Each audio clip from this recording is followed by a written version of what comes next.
Salut, salut, bonjour à tous, bonjour à chacun, j'espère que vous allez bien. Bienvenue sur ma chaîne YouTube Les mots de Nooms. Plus besoin de me présenter, vous me connaissez déjà. Je suis très heureuse de vous retrouver encore aujourd'hui. Alors, comme je vous ai promis, on va aborder le tout premier thème aujourd'hui. Un thème très très important, un thème d'ailleurs que une personne de vous a proposé et le thème m'a plu. C'est pas pour dire que les autres thèmes qui ne vont pas me plaire, je ne les aborderai pas, mais bon, j'ai trouvé qu'il était important effectivement de commencer par là. Si on veut parler du mariage, du foyer, il est important qu'on passe d'abord par ce thème que la personne a proposé. Alors je vous donne l'intitulé du thème. Comment reconnaître la bonne personne? Je vais vous parler précisément de comment j'ai su que monsieur c'était la bonne personne. Mais avant, générique.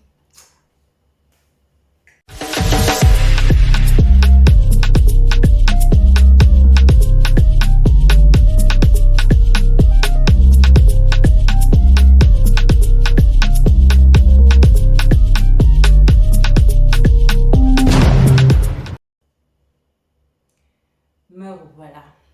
Comme je disais tout à l'heure, on va aborder le thème comment reconnaître la bonne personne. Le choix de toute une vie, c'est très très important. Et donc, je vais vous donner quelques indices. La liste ne sera pas exhaustive, mais je vais vous donner comment je vais dire, mes petits secrets, comment j'ai su effectivement que c'était monsieur S la bonne personne. Mais avant d'arriver sur ce thème, on va d'abord parler de la peur en fait du mariage. Parce que après avoir interrogé plusieurs personnes, après avoir parlé avec plusieurs personnes autour de moi, j'ai pu avoir des éléments de réponse en fait pourquoi les jeunes ont peur du mariage. On ne va pas s'étendre sur ce sujet, mais il faut qu'on l'aborde un tout petit peu. Alors, il en ressort que les jeunes ont peur du mariage. Pourquoi? Pas que les jeunes, beaucoup de personnes ont peur du mariage. Pourquoi? Pour deux raisons. La première raison est externe à la personne qui a peur et la deuxième raison est interne. La raison interne, c'est quoi? C'est ce que nous pensons, c'est-à-dire j'ai peur que mon époux me fouette, par exemple, comme j'ai lu sur un statut un jour, j'ai peur que mon époux ne me comprenne pas, j'ai peur qu'on se dispute tous les jours quand on sera dans le foyer. Bref, c'est ça les raisons qui émanent de nous. Maintenant, les raisons qui émanent d'autres personnes, les raisons extérieures, c'est forcément les parents. Qu'est-ce que les parents vont dire? Qu'est-ce que mes amis vont dire? Qu'est-ce que tel va dire? Bref, c'est un peu ça la différence des deux raisons. Alors, on va aborder la toute première raison qui est interne et qui est importante parce que c'est elle qui compte. Je ne veux pas dire que l'autre raison ne compte pas, mais c'est la base en fait. Alors, vous avez peur du mariage. Pourquoi? Parce que généralement, vous avez vu des couples qui, après le mariage, ne s'entendaient plus. Vous avez vu des couples qui, après avoir vécu beaucoup d'années de, je ne veux pas dire copinage, mais c'est ça, beaucoup d'années de copinage, se sont mariés et ont divorcé et ça fait peur. Vous avez même peut-être vécu avec un de vos parents qui ne croit pas au mariage et tout ça, et donc ça a forcément eu un impact sur vous. Mais laissez-moi vous dire, c'est juste parce que les gens ne vous parlent pas ou alors vous n'allez pas vers les personnes pour demander qu'est-ce qui se passe réellement dans le mariage. Parce que généralement, on vous présente la mauvaise facette du mariage qui est de dire non, quand tu es avec une personne, il y aura des problèmes, il y aura des bas. Certes, il y a des bas, mais pourquoi on ne vous présente pas la bonne facette du mariage? C'est-à-dire, vous entendrez les gens dire, après la cérémonie, il n'y a plus rien en fait. Après les paillettes, les fleurs là et tout, au foyer là, ce n'est rien. Mais généralement, c'est parce que on n'a pas réfléchi à la bonne personne, on n'a pas pensé, on n'a pas fait le bon choix en fait. Pourquoi on veut se marier? Il faut se poser cette question. Le mariage, c'est une bonne chose. Moi, je vous assure, dans mon mariage, je suis devenue, comment je vais dire, une autre personne. Si je vais dire une autre personne dans le bon sens en fait. À force de rester avec mon mari, j'ai beaucoup forgé mon caractère. Quand vous trouvez la bonne personne, le mariage est très doux, je vous assure. C'est très doux. Et dans toutes les relations, il y a des bas. Ce n'est pas que dans le mariage. Même avec votre soeur à la maison, il y a des problèmes. Même avec votre maman, il y a des bas. Donc, ce n'est pas que dans le mariage qu'il y a des bas. Je ne sais pas, c'est un bien fou de se réveiller aux côtés de l'homme qu'on aime. C'est un bien fou d'être là, de rire avec la personne qu'on aime. Parce que ce n'est pas que les hommes, même les femmes. Donc, je ne sais pas pourquoi avoir peur de cela en fait. Rassurez-vous, quand vous tombez sur la bonne personne, vous trouvez des moyens pour gérer vos bas en fait. En fait, ça devient même un petit problème. Les bas dont on parle, les bas qu'on vous présente en premier lieu. Donc, laissez la peur, essayez de rencontrer des personnes qui vont véritablement vous parler de leur couple. Essayez de rencontrer des personnes qui vont vous donner des conseils, que ce soit pour les problèmes, que ce soit pour le bonheur. En fait, essayez de rencontrer des personnes. Ne vous faites pas des idées, ne dites pas comme papa et maman sont séparés, ça veut dire que moi je ne vais jamais trouver l'amour. Ça veut dire que tous les hommes, ne généralisez pas en fait. C'est ça qui tue beaucoup de personnes, c'est qu'on fait la généralité. Ça veut dire, dès qu'un gars t'a trompé, là, c'est bon. Ça veut dire que le mariage n'est plus bien. Dès qu'un gars fait ça veut dire que le mariage... Non, c'est faux. C'est faux si vous tombez sur la bonne personne, je le répète. Et on va aborder cela tout à l'heure. C'est très important. Maintenant, la peur que provoque le monde extérieur. Papa, maman, les amis, bref, notre entourage. Moi, je trouve que c'est une peur qu'on peut facilement gérer. Vous savez, le monde évolue. Ça veut dire quoi? On n'est plus dans l'époque où quand un parent disait je ne veux pas que tu fasses, parce que je connais beaucoup de jeunes à qui un parent peut-être dit va arrêter cette relation parce que et directement la personne est allée arrêter la relation. Mais non, on n'est plus dans l'époque là. On n'est plus dans l'époque là. Et si vous remarquez bien, de plus en plus, les parents deviennent souples. Les parents deviennent compréhensifs, les parents deviennent attentifs. Pourquoi? Parce qu'ils se rendent compte que le monde évolue. Il faut parler aux enfants. Il y a déjà tellement de choses dehors. Si tu n'as pas écouté tout ce qu'on dit, ça ne donne plus. Et du coup, beaucoup de parents changent leur attitude. Donc, pour dire le monde évolue, le temps où on va te dire, le temps où on disait fais ci, fais ça, et puis tu partais faire est terminé. Quand papa va te donner son avis, oui, tu vas prendre en compte parce que c'est ton père, il te connaît mieux que tout le monde en fait. Tu vas prendre en compte, mais il faut réfléchir. Donc, je ne sais pas pourquoi cette peur en fait. Soyez courageux de dire les choses aux parents. Papa, maman, j'ai compris ce que tu as dit. Papa, maman, je vais réfléchir. Laisse-moi le temps en fait. Et puis, tu prends le temps pour connaître la personne, tu prends le temps pour bien regarder pour savoir si véritablement ce que tes parents disent est vrai en fait. Parce que souvent aussi les parents ont une vue, un point de vue très très avancé sur nous en fait. Donc il faut prendre en compte. Maintenant, ce que les autres vont dire. Cet homme, je l'aime, il ne travaille pas. Mais qu'est-ce que les autres vont dire? J'ai peur de me marier avec lui parce qu'il ne travaille pas, ma chérie. Mon cher, ton bonheur ne dépend pas de ces personnes qui vont te dire il ne travaille pas, il ne fait pas ci, il ne fait pas ça. Non. Si dans tes critères, tu veux un homme doux, si dans tes critères, tu veux un homme, je ne sais pas, qui va te faire rire tous les jours, et que cet homme-là te fait rire, cet homme-là est doux, ma chérie, lance-toi, tu as trouvé ton bonheur en fait. Pourquoi avoir peur de ce que les gens vont dire? Pourquoi avoir peur de ce que les gens vont dire? Je ne comprends pas en fait. Donc, essayez de savoir gérer vos peurs du mariage. Le mariage, c'est une bonne chose. Trouvez de bonnes raisons, en fait. Trouvez de bonnes raisons pour convaincre vos parents et puis ça va aller. Maintenant, les autres, les amis et autres, il faut être assez, comment je vais dire, il faut avoir du caractère.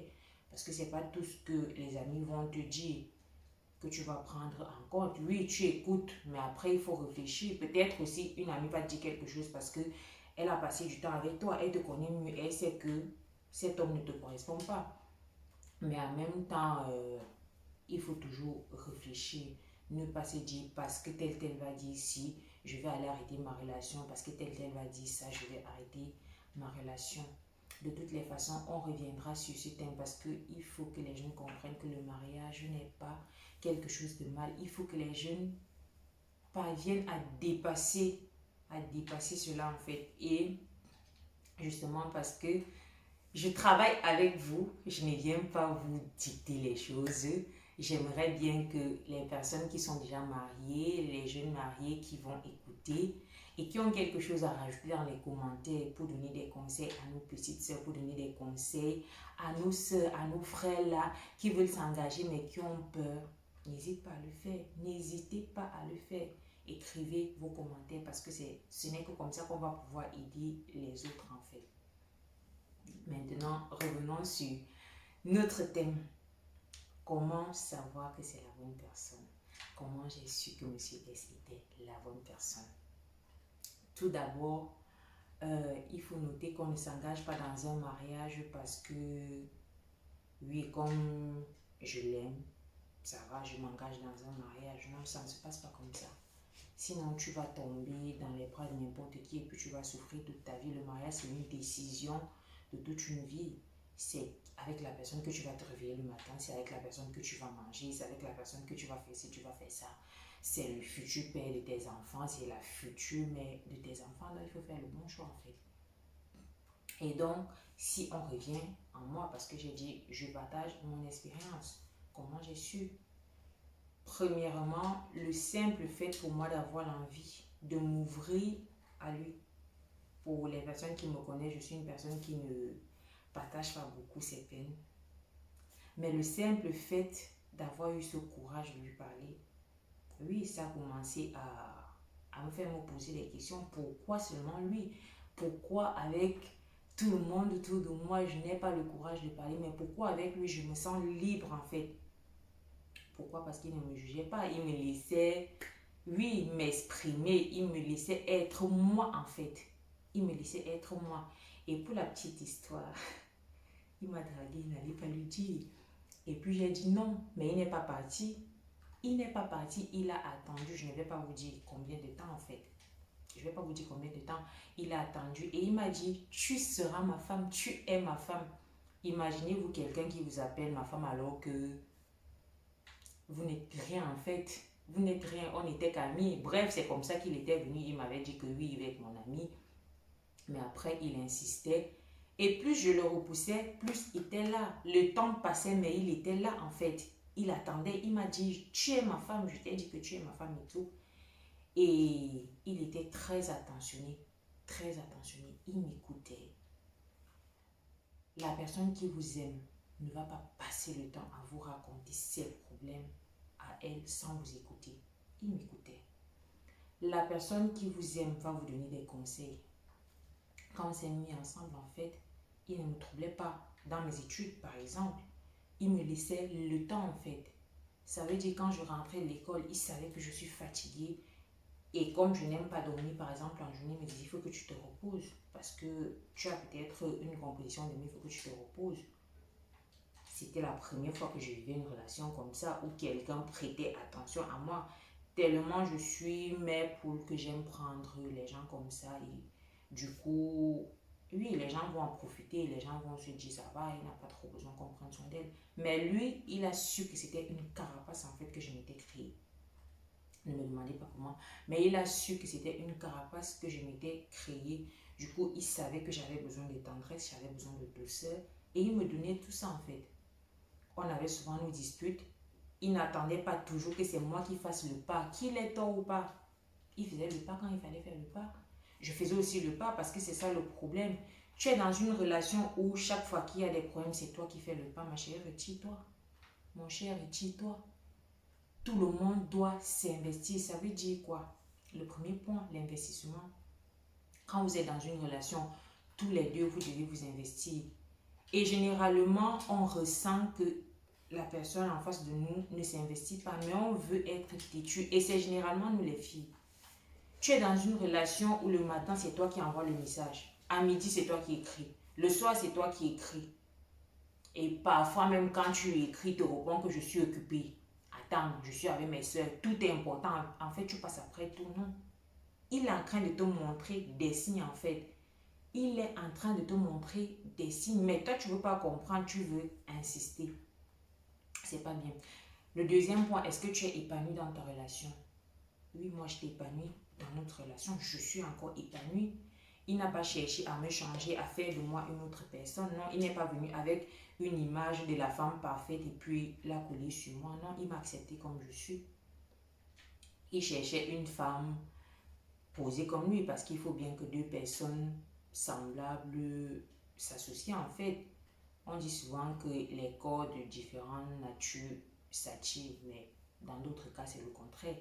Et du coup, il a remarqué que j'étais une personne posée, c'est ce qu'il m'a dit, que j'étais très mature pour mon âge et que c'est ce qu'il a retenu en fait.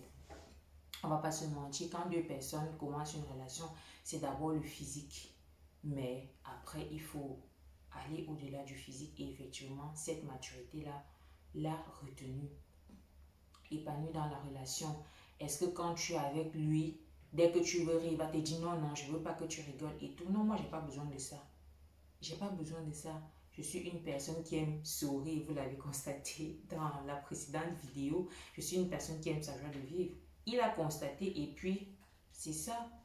À part le fait que je sois posée, il avait besoin de quelqu'un qui va apporter un grain de sel en fait dans sa vie et justement, ce grain de folie, je l'ai. Et donc, ça l'a retenu. Donc, je correspondais à ces critères en fait. Tous les deux, on était épanouis. Personne n'a essayé de changer l'autre. Et sachez que c'est important. N'allez pas dans une relation en disant je vais changer l'autre. Non. N'allez pas dans une relation en disant je m'en vais chercher le bonheur. Non. Allez dans une relation en disant je veux rendre l'autre heureux. Mais maintenant, en partant, n'allez pas aussi vous donner au point où vous vous oubliez. Parce que si vous le faites, la personne en face va s'habituer et puis c'est bon, la personne ne vous gère plus. Il faut que tous les deux vous soyez épanouis. Si tu es dans une relation où tu n'arrives pas, par exemple, moi j'aime chanter, à chanter quand tu es avec ta personne, non, c'est pas la bonne personne. C'est pas la bonne personne. Si la personne ne se sent pas bien quand tu chantes, alors que la personne sait que tu aimes le chant, c'est pas la bonne personne. Après, je ne dis pas qu'on va garder tous nos défauts et la personne doit supporter. Non. Ce qui est sûr, quand on aime quelqu'un, les défauts, on les améliore parce que dire changer, c'est trop en fait. Donc, c'est un peu ça. L'épanouissement, c'est le deuxième point. Maintenant, l'autre point qui m'a beaucoup plu, c'est le fait qu'il soit pieux en fait. Moi, j'avais besoin d'un homme pieux dans ma vie. Vous savez, quand on est jeune là, on se pavane, on fait des choses et tout, mais après, plus on prend de l'âge, plus on veut se poser, plus on veut évoluer en fait. Et on se définit des critères pour son homme. Et moi, j'avais besoin d'un homme pieux, chose que j'ai trouvée chez lui.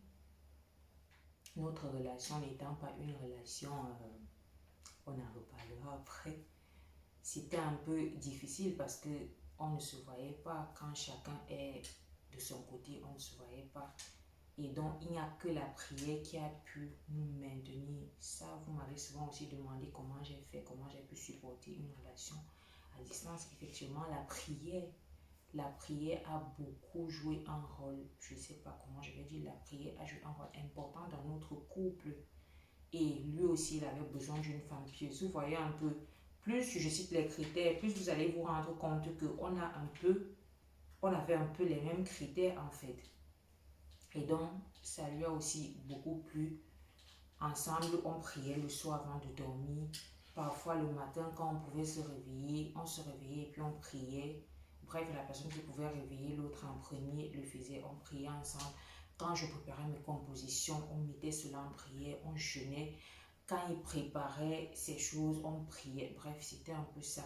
Les membres de nos familles, quand ils avaient un problème, chacun disait à l'autre et puis on essayait de mettre cela en prière. Ça, c'est le troisième point qui m'a plu chez lui et qui m'a fait savoir que c'est l'homme de ma vie en fait. Le quatrième point, c'est le fait que il ne me donne pas toujours raison quand j'avais des problèmes avec mes proches. Je m'explique.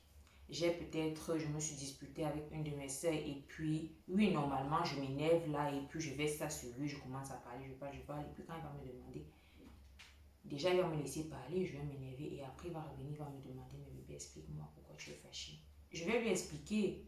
Sur le coup de la colère, je m'attends à ce qu'il me soutienne en fait. Il va le faire, il va me dire, bébé, calme-toi, oui, tu as raison, nani, nana.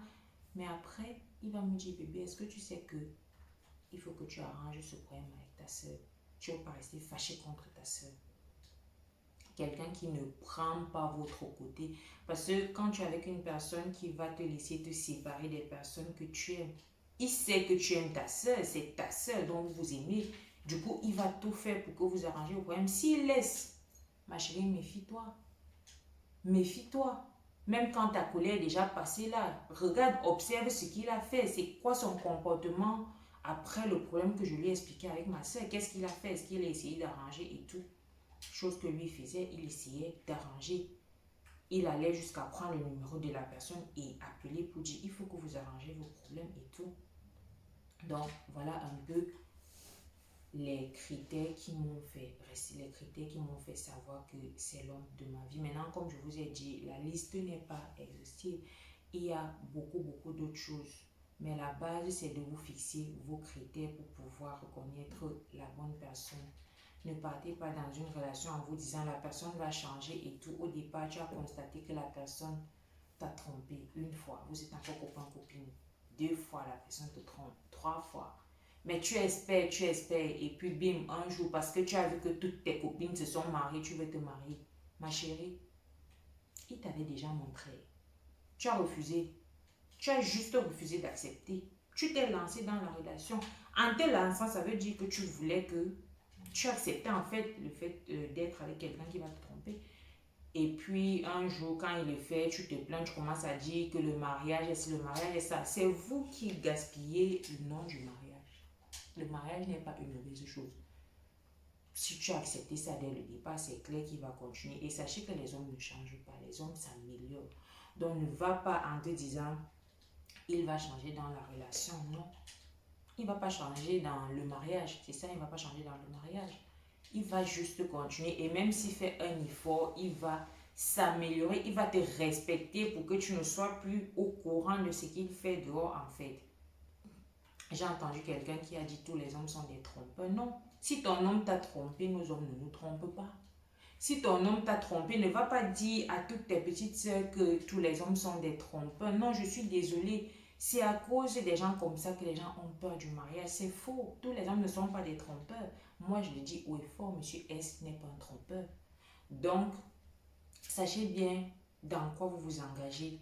Tu as constaté, tu as fait une petite erreur. Je ne sais pas, pendant que vous avez une discussion, tu as fait une petite erreur et puis il a levé sa main sur toi. 1 fois, 2 fois.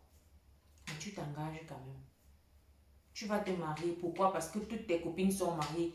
Pourquoi? Parce que les parents vont dire, tu es déjà vieille, il faut que tu te maries. Non, ce n'est pas eux qui vont aller vivre le mariage. C'est pas eux qui vont aller vivre le mariage, c'est toi qui vas vivre ton mariage. Donc, il faut que tu saches dans quoi tu t'engages en fait. Ne sois pas surprise que même après 5 ans, un jour, il lève encore la main sur toi. Il t'avait déjà montré cela, mais tu as juste refusé d'accepter et tu as dit, bon, j'ai l'espoir qu'il change. Non, il ne va pas changer. Donc, voilà un peu, n'allez pas vous engager dans les mariages en vous disant que la personne va changer, la personne est... Sinon, la personne vous montre son visage dès le départ. Pendant que vous faites la connaissance, les 3 années, 4 ans de copain, copine là, de copinage là, la personne vous a suffisamment montré son visage. Donc, n'allez pas dans le mariage en vous disant la personne va changer. Vous avez le droit de définir vos critères, mais n'exagérez pas aussi avec les critères. Je parle là plus des filles parce que généralement, on va se mettre l'image d'un homme parfait. Ça veut dire quoi? Qui travaille, qui touche au moins 1 million par mois et tout. Non, n'exagérez pas. Quelqu'un qui va t'offrir, je ne sais pas, 5 paires de chaussures par mois. Toi-même, tu es capable d'offrir 5 paires de chaussures à quelqu'un par mois? Non, tu n'es pas capable, mais tu attends que la personne t'offre 5 paires de chaussures au point où beaucoup d'hommes vont te draguer, beaucoup d'hommes vont te faire la cour. L'homme de ta vie va même passer parce que tu attends celui qui peut t'offrir 5 paires de chaussures. Trouver les caractères raisonnables en fait, les critères raisonnables. N'allez pas définir les critères aussi exagérés. Et puis, au-delà de tout, priez quand vous commencez déjà à chercher l'homme de votre vie, là, quand vous êtes déjà fatigué des déceptions, quand vous êtes déjà à bout en fait, priez pour que Dieu vous envoie la bonne personne et Dieu vous enverra la bonne. Comme je disais, au-delà de toute chose, il faut beaucoup prier pour pouvoir trouver la bonne personne. C'est important de prier et de demander à Dieu d'envoyer la bonne personne dans nos vies. Et à part ça, sachez aussi que le lieu où vous rencontrez la personne est très important. Le lieu où on rencontre la personne est très important. Ça, c'est pour moi, en fait, c'est ce que je pense. Après, vous pouvez me donner vos avis en commentaire. Je ne vous dis pas d'aller à l'église et attendre l'homme de votre vie. Au contraire, même, moi, j'ai même peur. Vous avez compris, je ne vais pas dire la fin pour qu'on dise que, oh, madame, elle s'est dit. Bref, le lieu où vous rencontrez la personne est très important. Oui, les filles, après avoir prié là, ne restons pas aussi, on attend que l'homme de notre vie vienne nous trouver. Non, sortez, il y a des séminaires, il y a des colloques, bref, il y a des événements qu'on organise partout où vous pouvez rencontrer la bonne personne. Sortez même de temps en temps, allez au restaurant, mangez toute seule, faites-vous belle. Ce qui est sûr, vous allez rencontrer la bonne personne. Et pour finir, il y a le sentiment en fait. On sent toujours que c'est la bonne personne. Toutes les filles, tous les garçons qui sont déjà mariés et qui m'écoutent peuvent le dire. Si je me trompe, vous m'arrêtez. On ressent cela, on ressent toujours que c'est la bonne personne. Quand il y a déjà les doutes, là, quand vous posez déjà trop de questions, sachez que ce n'est pas la bonne personne. Sachez que ce n'est pas la bonne personne. Et j'insiste encore, j'insiste. Quand la personne vous montre déjà ses vieilles, ses mauvaises habitudes, mettez un point. Mettez un point parce que c'est très très important. Ne pensez pas que la personne va changer dans le mariage, non. Donc voilà un peu, on définit les critères. Quand on est dans la relation, est-ce que je suis épanouie? Est-ce que la personne me correspond? Est-ce que la personne s'est investie dans notre relation? Est-ce que la personne est pieuse en fait? Ça c'est pour les personnes qui ont besoin des gens pieux en fait. C'est pas tout le monde. Il y a des gens qui vont dire moi, l'homme idéal, c'est celui-là qui va, je ne sais pas, m'amener au glacier tous les jours. Oui, c'est son critère. Je ne critique pas les critères des autres, mais là, je vous ai donné mes critères. Et j'ai oublié de vous dire aussi, le dernier critère, c'était qui m'aidait beaucoup. Ça veut dire quoi? Quand j'avais un devoir, moi j'ai fait droit. Lui, il a fait une filière qui n'a rien à voir avec le droit. Mais quand j'avais un devoir, il m'aidait. Et j'avais souvent les grandes moyennes dans les devoirs en question. Il m'aidait. Quand par exemple, il venait, je me rappelle une fois, il est venu à la maison la première fois que je le présente aux parents. On a fait la table et puis, pendant que je suis en train de débarrasser, il s'est levé pour m'aider à débarrasser.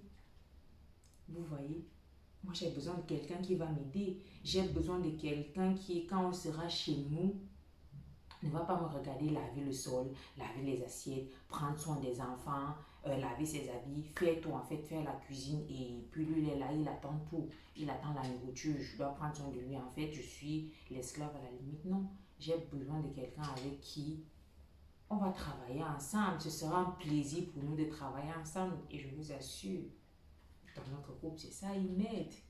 Il m'aide. Il n'y a pas de c'est Cynthia qui doit tout faire et tout. Non, il m'aide. Et donc, ça faisait aussi partie de l'un de mes critères. Donc voilà, n'ayez pas peur de vous définir les critères de base. N'ayez pas peur d'aller chercher la personne de votre vie. La personne là ne va pas vous trouver à la maison. Les filles qui disent encore, papa ne veut pas que je sorte, maman ne veut pas que je sorte, à un âge même. Quand tu as déjà ton argent là, c'est même bien d'aller le tâcher en bout, tu restes là-bas. Il faut commencer déjà par là. Libère-toi en fait. Coupe le cordon ombilical là. C'est à vous d'arracher votre liberté. Si tu attends que papa et maman te laissent partir, si tu attends que papa et maman te laissent sortir, aller chercher l'homme, aller chercher la famille, ils ne vont jamais te laisser parce que pour nos parents là, nous sommes toujours des bébés et c'est le trop plein d'amour qu'ils ont pour nous qui fait ça.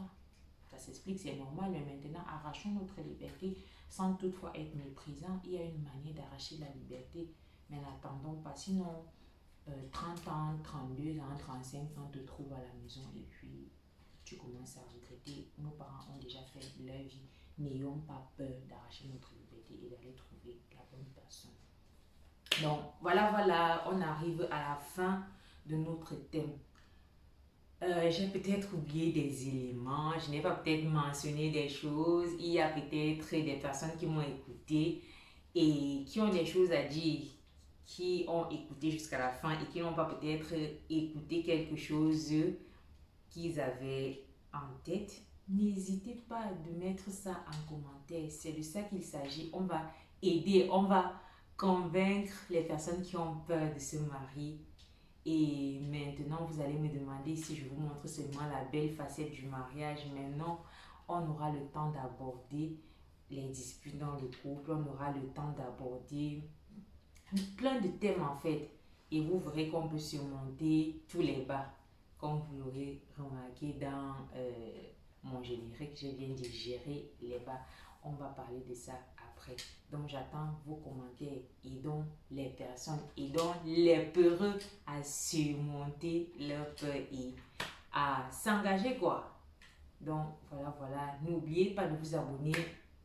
Vous connaissez la chanson, n'oubliez pas de vous abonner, activer la cloche de notification pour toujours recevoir en premier la notification de mes